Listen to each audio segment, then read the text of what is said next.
గ్రంథం సిద్ధయోగుల విభూతి టైషా అబ్లార్.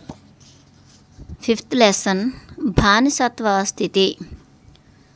డాబా పైన మా సంభాషణ మధ్యలో హఠాత్తుగా క్లారా శూన్యంలోకి దేన్నో లేదా ఎవరినో ఇంటి ప్రక్కన ఉన్నట్లుగా చూసి కంగారుగా లేచి నిలబడి క్షమించమని అడిగి నన్ను విడిచి వెళ్ళారు.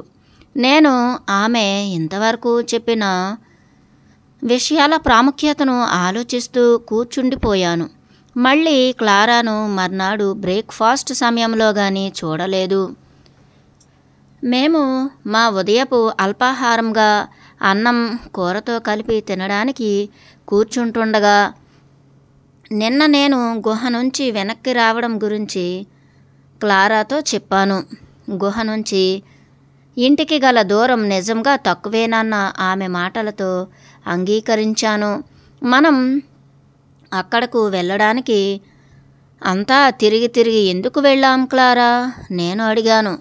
క్లారా పగలబడి నవ్వి, నేను నీ బూట్లు విప్పించి నడిపించాలనుకున్నాను కాబట్టి ప్రవాహం ప్రక్క నుంచి వెళ్ళాం అన్నారు. నేను బూట్లు ఎందుకు విప్పాలి? నా కాలి బొబ్బల కోసమా? అది బొబ్బల కోసం కాదు, నీ జీవితకాల బద్ధకం నుంచి నిన్ను మేలుకొల్పడానికి. నేను నీ అరికాళ్లలో ఉన్న కీలకమైన భాగాలను పొడవాల్సి వచ్చింది.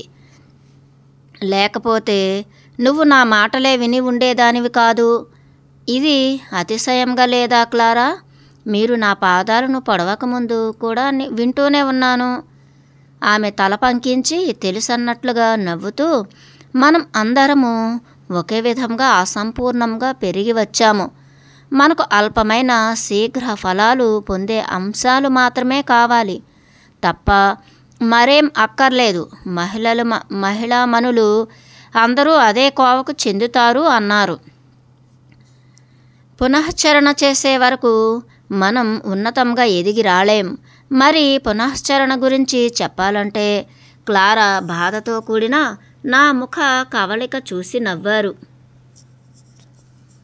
నేను మళ్ళీ గుహకు వెళ్ళనా క్లారా? నాకు తానేం చెప్పబోతోందో గ్రహించి దానికి బదులుగా నేను మీతో పాటే ఉండి మీరు నాకు భంగిమ ఇస్తే మీకు స్కెచ్ వేసి ఇస్తాను. ఇంకా మీ చిత్రానికి పెయింట్ చేసి పెడతాను. కావాలని అంతరాయం కలిగించాను. వద్దు, ధన్యవాదాలు అని అనాసక్తిగా పునశ్చరణ ఎలా కొనసాగించాలో నీకు కొన్ని ప్రాథమిక సూచనలు ఇవ్వాలనుకుంటున్నాను అన్నారు. అల్పాహారం కాగానే క్లారా నాకు ఓ పెన్సిల్ ప్యాడ్ అందించారు. ఆవిడ మనస్సు మార్చుకుని నాతో తన చిత్తరువు గీయించుకుంటుందేమోనని నేను అనుకున్నాను. కానీ ఆమె వ్రాసే వస్తువులు నా వైపుగా నెట్టి నేను ఇంతవరకు కలిసిన అందరు వ్యక్తుల జాబితాను ఇప్పటి నుంచి ప్రారంభించి నా ప్రారంభ జ్ఞాపకాల వరకు తిరిగి వెళ్ళి వ్రాయమని చెప్పారు.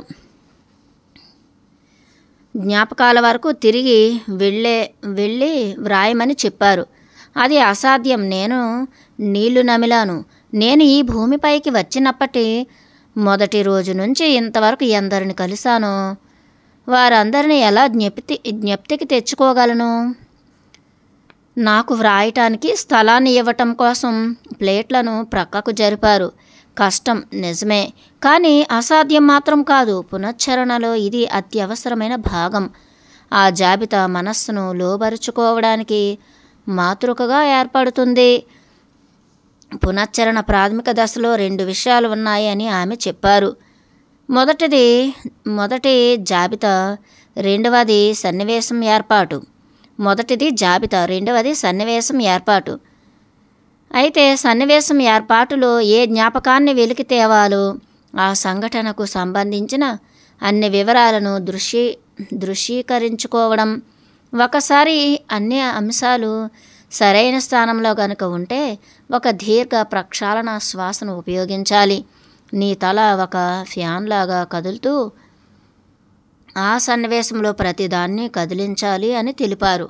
నువ్వు కనుక ఒక గదిని గుర్తు తెచ్చుకున్నట్లయితే, ఉదాహరణకు ఆ గదిలో నువ్వు చూస్తున్న వ్యక్తులు, ఆ గోడలు, పైకప్పు, గదిలోని గృహోపకరణాలు నీ ప్రక్షాళన శ్వాసతో కదపాలి.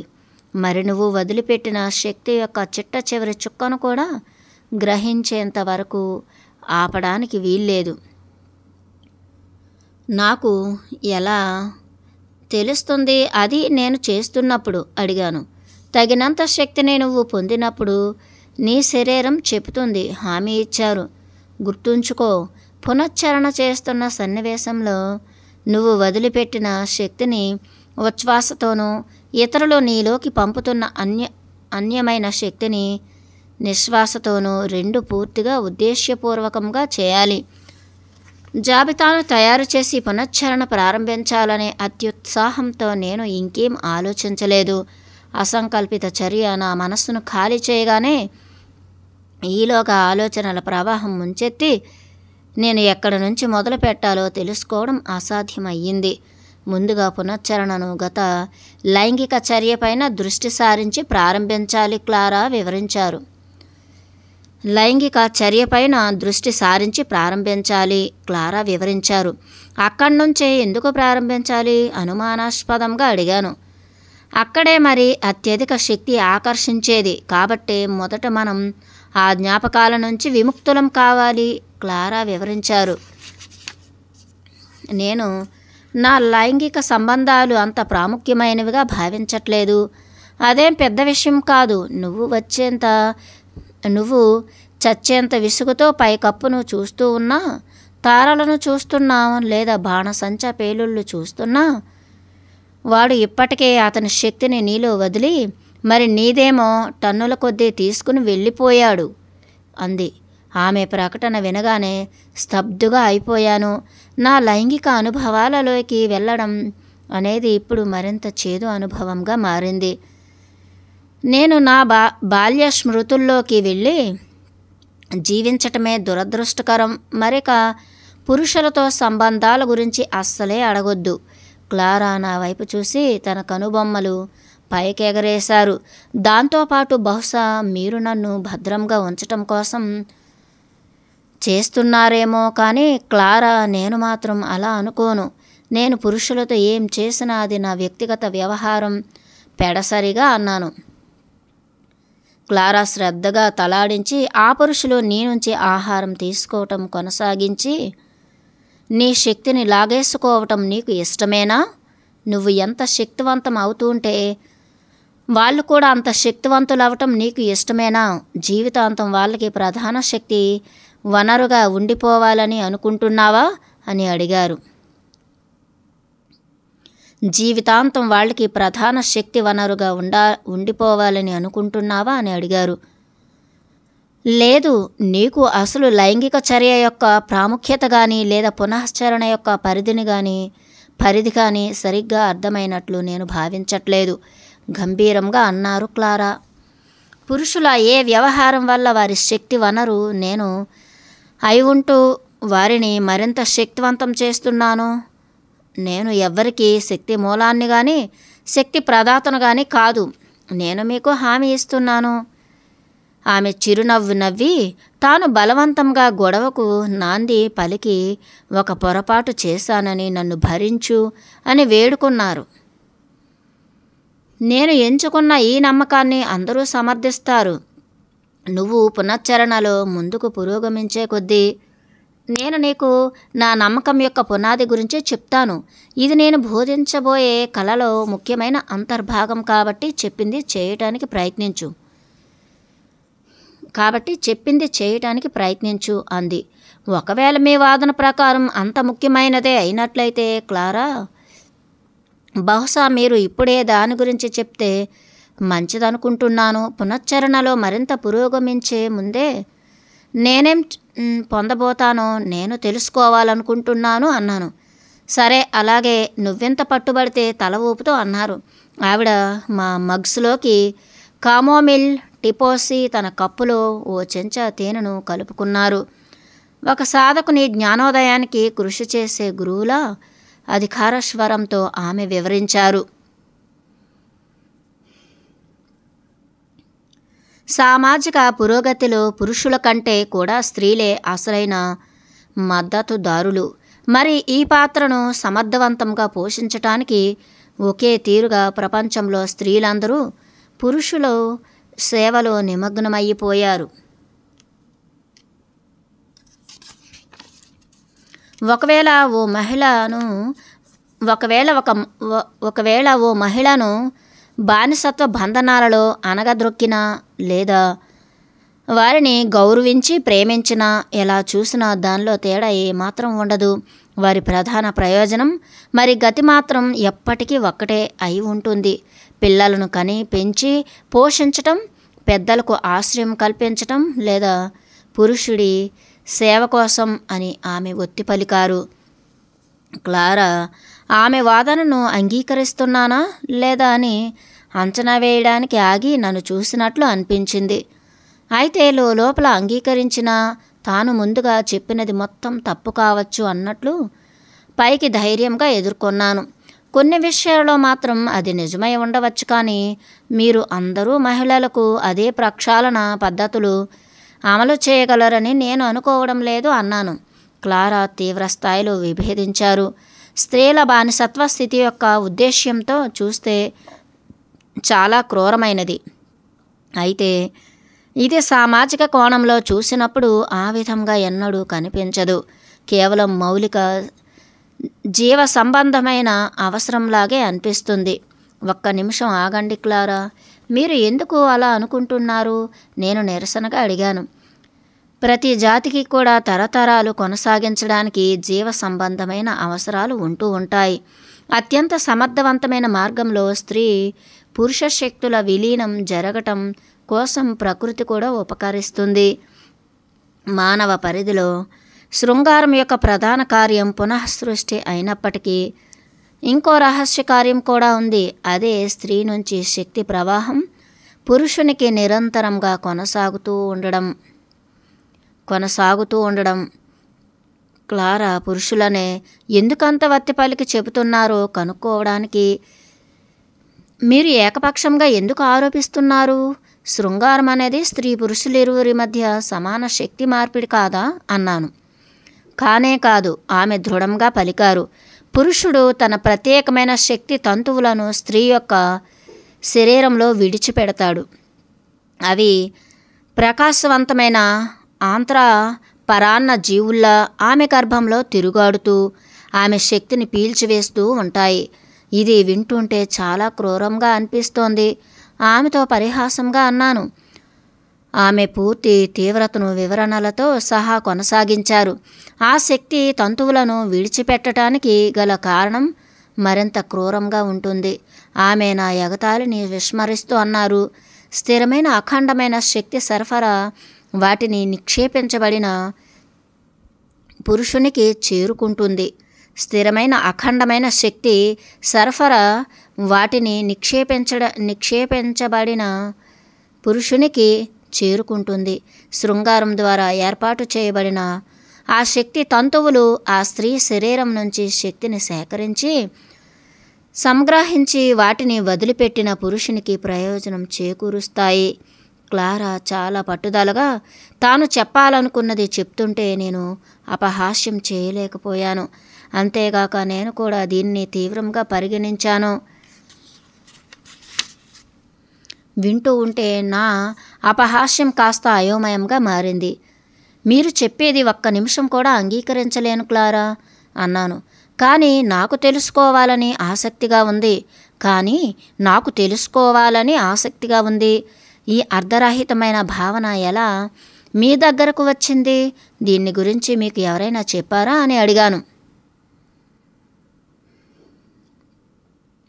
అవును, మా గురువు నాకు దీని గురించి చెప్పారు. మొదట నేను కూడా వారిని ఏమాత్రం విశ్వసించలేదు. ఆమె ఒప్పుకున్నారు. ఆయనే నాకు స్వేచ్ఛా కళను కూడా నేర్పించారు. మరి అప్పుడే నేను శక్తి ప్రవాహాన్ని చూడడం నేర్చుకున్నాను. నాకు తెలుసు ఆయన తన అంచనాల్లో ఖచ్చితంగా ఉంటారు అని. ఎందుకంటే ఆంత్ర పరాన్న జీవుల్లాంటి మెరిసే తంతువులను స్త్రీల శరీరాలలో ఇప్పుడు నా అంతట నేనే చూడగలను. ఉదాహరణకు నీలో చాలా ఉన్నాయి. అవన్నీ కూడా ఇంకా చురుకుగా ఉన్నాయి. సరే, అది నిజమే అనుకుందాం క్లారా, అసౌకర్యంగా అన్నాను. కేవలం ఈ వాదన కోసం నన్ను అడగనీయండి. ఇది ఎలా సాధ్యం? ఈ ఏకపక్ష శక్తి ప్రవాహం అన్యాయం కదూ అన్నాను. యావత్ ప్రపంచంలో స్త్రీకి అన్యాయం జరుగుతోంది. ఆమె ఒప్పుకున్నారు, కానీ అది విషయం కాదు. మరి విషయం ఏంటి క్లారా? నాకు తెలుసు, నాకేం అర్థం కావట్లేదని. ప్రకృతికి మన జాతులు కొనసాగేట్లు చేయడం అత్యవసరం వివరించారు. ఇది నిరంతరం కొనసాగటానికి శక్తి స్వరూపిణి అయిన స్త్రీ తన ప్రధాన శక్తి స్థాయిలో మరింత భారాన్ని మోయవలసి ఉంటుంది. అంటే స్త్రీ శక్తి ప్రవాహం రూపంలో పాలు పంచుకుంటోంది. కానీ మీరు ఇంకా వివరించనే లేదు. ఇది ఈ విధంగా ఎందుకు ఉండి తీరాలి అడిగాను. ఇప్పటికే ఆమె వాగ్ధాటికి దృఢ విశ్వాసాన్ని చూసి అటూ ఇటూ ఊగిసలాడుతున్నాను. మానవజాతి మనుగడకు స్త్రీలే పునాది. క్లారా బదులు ఇచ్చారు. వారి నుంచి భారీ స్థాయిలో శక్తి ఉద్భవిస్తుంది. అది కేవలం గర్భం దాల్చడానికి, సంతానానికి జన్మనివ్వటానికి, మరి ఆ సంతానాన్ని పోషించటానికి మాత్రమే కాదు, ఈ మొత్తం ప్రక్రియలో తన భాగస్వామికి భరోసా ఇవ్వటానికి కూడా. ఒక స్త్రీ ఈ మొత్తం ప్రక్రియలో భాగస్వామికి తన శరీరంలో వదిలిపెట్టిన తంతువుల ద్వారా ఆదర్శంగా, శక్తివంతంగా తోడ్పాటును అందిస్తుంది. ఆ విధంగా ఆ పురుషుడు ఆది భౌతిక స్థాయిలో రహస్యంగా ఆమెపై ఆధారపడతాడు అని క్లారా వివరించారు. పురుషుడు తన వాస్తవ జీవనోపాధికి శక్తి వనరుగా కొనసాగించుకోవడానికి తిరిగి ఆ స్త్రీ దగ్గరకు మళ్ళీ మళ్ళీ వస్తూనే ఉంటాడు. ఆ విధంగా ప్రకృతి వారి తక్షణ శృంగార వాంఛలను తృప్తిపరచటమే కాకుండా ఆ స్త్రీతో మరింత శాశ్వత బంధాలు ఏర్పరచి వాటిని కొనసాగేలా చేస్తుంది. ఈ శక్తి తంతువులు స్త్రీ గర్భంలో ఉండే వారి సంతానం యొక్క శక్తిలో విలీనం చేయబడతాయి క్లారా వివరించారు. బహుశా ఇవే కుటుంబ సంబంధాలలో ప్రాథమిక సూత్రాలు కావచ్చు. తండ్రి నుంచి శక్తి పిండంలో విలీనం అయినప్పుడు ఆ వ్యక్తికి ఈ సంతానం తన సొంతం అనే భావనకు అవకాశం కల్పిస్తుంది. ఇవి ఏ తల్లి తన బిడ్డకు ఎన్నడూ చెప్పని కొన్ని జీవిత సత్యాలు. శృంగారం తదనంతర పర్యవసానాలు, శక్తిని కోల్పోవటం గురించి కించిత్ కూడా ఆలోచన లేకుండా స్త్రీ సులభంగా పురుషుడి ఆకర్షణలో పడిపోతూనే ఉంటుంది. మరి ఇది ఏమాత్రం ఉత్తమమైంది కాదు. ఇది నా పాయింట్ అంది. క్లారా మాటలు విన్నాక ఆమె చేసిన కొన్ని వ్యాఖ్యానాలు నా అంతరంగంలో నిగూఢార్థాలు తెలిపాయి అని ఒప్పుకోక తప్పదు. ఆమె చెప్పినదంతా నేను అంగీకరిస్తున్నానా లేక అంగీకరించట్లేదా అని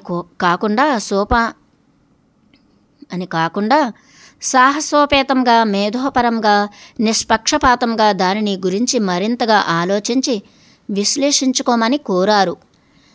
పురుషుడు తన శక్తి తంతువులను స్త్రీ శరీరంలో విడిచిపెట్టడం అనేది అది వారికి సంతానం కలగడానికి, మరి వారి మనుగడకు భరోసా కలిగించడానికి అవసరమే అయినా ఎంతో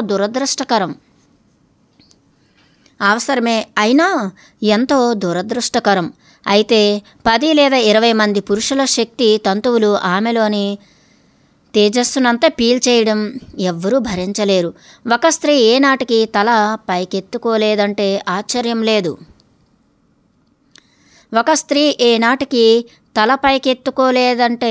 ఆశ్చర్యం లేదు. ఇంకా ఆ తంతువుల్ని స్త్రీ వదిలించుకోలేదా? క్లారా చెప్పే వాస్తవాలను మరింత అంగీకరిస్తూ అడిగాను. ఆ మెరిసే తంతువులు స్త్రీలో 7 సంవత్సరాల వరకు ఉంటాయి. ఆ తర్వాత అవి అదృశ్యమైపోతాయి లేదా కాంతి విహీనమైపోతాయి. కానీ దౌర్భాగ్యం ఏమిటంటే మొదటి 7 సంవత్సరాలు పూర్తయ్యేలోగా ఆమెలోని తంతువులన్నీ ఆ స్త్రీ యొక్క మొట్టమొదటి పురుషుని మొదలుకొని చిట్ట చివరి పురుషుడి వరకు అన్నీ కలిసి ఒక్కసారిగా ఆందోళనకు ఉద్యమిస్తాయి. ఆ విధంగా పరిస్థితులు ఆమెను మళ్ళీ మళ్ళీ శృంగారం వైపుకు పురుగొల్పుతూ ఉంటాయి. అలా మరో 7 సంవత్సరాల పాటు స్త్రీ నుంచి కాంతి శక్తిని పీల్చుకుంటూ తంతువులన్నీ మరింత బలోపేతం అవుతాయి. ఇది నిజంగా అంతులేని చక్రం. ఒకవేళ ఆ స్త్రీ బ్రహ్మచారిణి అయితే ఆ తంతువులు ఊరికే చచ్చిపోతాయా అడిగాను.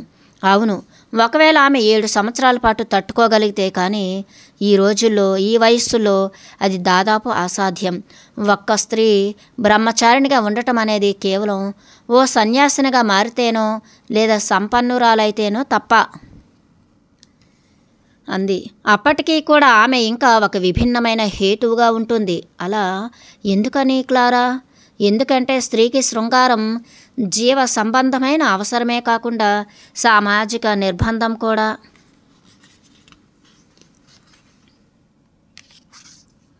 క్లారా నాకు అప్పుడు అత్యంత గందరగోళమైన వ్యధాభరితమైన ఉదాహరణను ఇచ్చారు.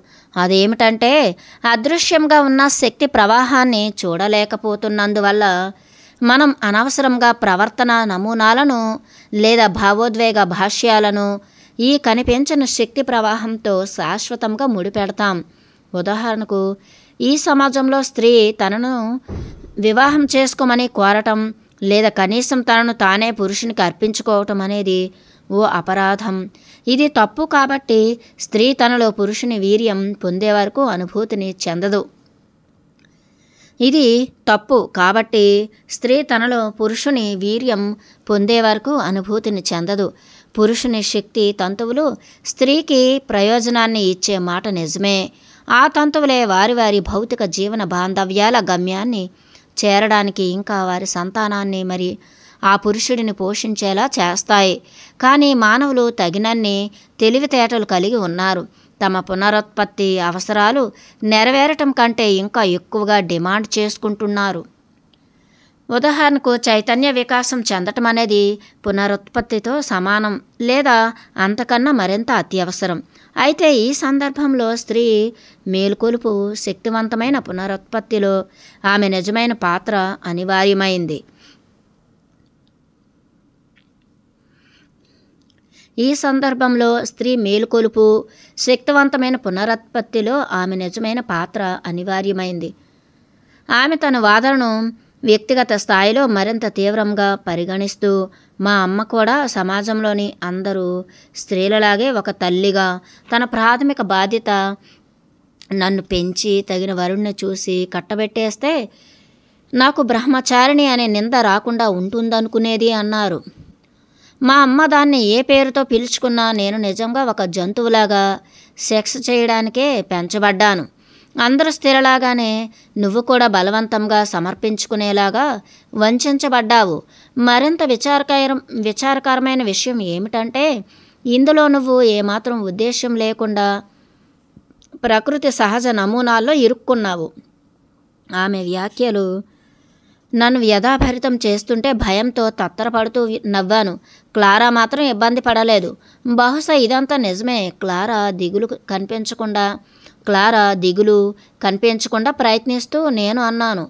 కానీ బహుశా ఇదంతా నిజమే క్లారా, దిగులు కనిపించకుండా ప్రయత్నిస్తూ నేను అన్నాను. కానీ నా విషయంలో గతాన్ని గుర్తు చేసుకోవటం వల్ల ఏమైనా మారిపోతుందా? ఇది వంతెన క్రింది నీరులాగానే కదా. నేను నిన్ను మేల్కొల్పటానికి నువ్వు ఒక నీచమైన చట్రాన్ని బ్రద్దలు కొట్టుకొని బయటకు రావడం కోసం మాత్రమే చెప్తున్నాను. నన్ను ఆసక్తిగా తన ఆకుపచ్చ కళ్ళతో అంచనా వేస్తూ ఆమె తిప్పికొట్టారు. నేను ఆమె చెప్పిన క్రూరమైన జీవ సంబంధ అత్యవసరాలు లేదా రక్త పిశాచాల్లాంటి మగ జలగలు స్త్రీ శక్తిని ఎలా పీల్చేస్తున్నారో అవేవి నమ్మబోనని పునరుద్ఘాటించాను. నేను ఆమె చెప్పిన క్రూరమైన జీవ సంబంధ అత్యవసరాలు లేదా రక్త పిశాచాల్లాంటి మగ జలగలు స్త్రీ శక్తిని ఎలా పీల్చేస్తున్నారో అవేవి నమ్మబోనని పునరుద్ఘాటించాను. కేవలం గుహలో కూర్చుని జ్ఞాపకం చేసుకోవడం వల్ల ఏం మార్పు సంభవిస్తుందని వాదించాను. నేను ఎన్నటికీ మళ్ళీ ఆలోచించకూడదని అనుకునే విషయాలు కొన్ని ఉన్నాయి. నా పిడికిలితో కిచెన్ టేబుల్ను ఒక్క గుద్దు గుద్దాను. నేను వెళ్ళిపోవడానికి లేచి నిలబడ్డాను. ఇంకా నేను ఏమాత్రం పునశ్చరణ గురించి, పేర్ల జాబితా లేదా జీవ సంబంధ అత్యవసరాల గురించి ఇంకేమీ వినదలుచుకోవట్లేదని ఆవిడతో చెప్పాను. మనం ఒక ఒప్పందం చేసుకుందాం. క్లారా ఒక వినియోగదారుని ఎలాగైనా మోసం చేయాలని సమాయత్తమవుతున్న వ్యాపారిలాగా అన్నారు. నువ్వు ఒక ఉత్తమమైన వ్యక్తివి. నువ్వు గౌరవించబడాలని కోరుకుంటావు. కాబట్టి మనం పరస్పరం అంగీకారాన్ని చేసుకునేలా ఓ ప్రతిపాదన చేస్తాను. ఎటువంటి ఒప్పందం? నేను అమితాశక్తితో అడిగాను. ఆమె రైటింగ్ ప్యాడ్ నుంచి ఒక షీట్ చించి నాకు అందించి, నువ్వు 1 నెల రోజులు మాత్రమే పునశ్చరణ ఎక్సర్సైజ్ను ప్రయత్నిస్తానని ప్రామిసరీ రసీదుని వ్రాసి సంతకం చేసి ఇవ్వగలవా అడిగింది. ఒకవేళ ఓ నెల రోజుల తర్వాత నువ్వే మాత్రం శక్తిలో పెరుగుదలను కనుక గమనించకపోతే, లేదా నీ సాధారణ జీవనంలోనూ ఏమాత్రం మెరుగుదల అనుభూతి చెందనట్లయితే, నువ్వు తిరిగి మీ ఇంటికి వెళ్ళడానికి మరి అది ఎక్కడికైనా సరే ఉచితంగా అనుమతిస్తాను. ఒకవేళ ఈ కార్యక్రమం సజావుగా సాగితే అసాధారణ మహిళనైనా నా వింత అభ్యర్థన ఏమిటంటే, నీ మొత్తం అనుభవాన్నంతా గ్రంథస్థం చేయాల్సి ఉంటుంది. నేను తిరిగి కూర్చుని నన్ను నేను ప్రశాంతపరచుకోవడానికి కొన్ని గుటకలు టీ త్రాగాక, నా కోసం క్లారా తీసుకున్న ఇబ్బందినంతా గుర్తు చేసుకున్నాక తన కోసం ఈ మాత్రం చేయగలననే అనుకున్నాను. ఇది కాకుండా ఆమె నన్ను అంత సులభంగా వదిలిపెట్టబోరని కూడా స్పష్టమైపోయింది. నేను ఎల్లప్పుడూ పునశ్చరణ కదలికల ద్వారా నా జ్ఞాపకాల్లోకి వెళ్ళనూవచ్చు. ఒకవేళ నేను గుహలో దృశ్యీకరణం, శ్వాస వ్యాయామాలు చేస్తున్నానో, లేదా పగటి కలలు కంటున్నానో, లేదా కునుకు తీస్తున్నానో అసలు ఎవరు తెలుసుకోగలరు? ఒకే 1 నెల ఆమె నిష్కపటంగా అన్నారు. నీ జీవితాన్ని అంతా సంతకం చేసి ఏం ఇవ్వట్లేదు, నన్ను నమ్ము. నీ జీవితాన్ని అంతా సంతకం చేసి ఏమి ఇవ్వట్లేదు, నన్ను నమ్ము. నేను నీకు సహాయం చేయటానికి ప్రయత్నిస్తున్నాను. అది నాకు తెలుసులే, కానీ ఇంత చేసి నా కోసం ఎందుకు ఇబ్బంది పడతారు క్లారా? నేను అడిగాను. ఓ కారణం ఉంది, అది వివరించటం ఇప్పుడు కుదరదు. నేను చెప్పేది ఒకటే, నీకు సహాయం చేయటం ద్వారా నేను ఒక విలువైన ప్రయోజనం నెరవేర్చుతున్నాను, ఒక రుణాన్ని తీర్చుకుంటున్నాను. నేను రుణం తీర్చుకుంటున్న ఓ కారణం నువ్వు ఒప్పుకుంటావా?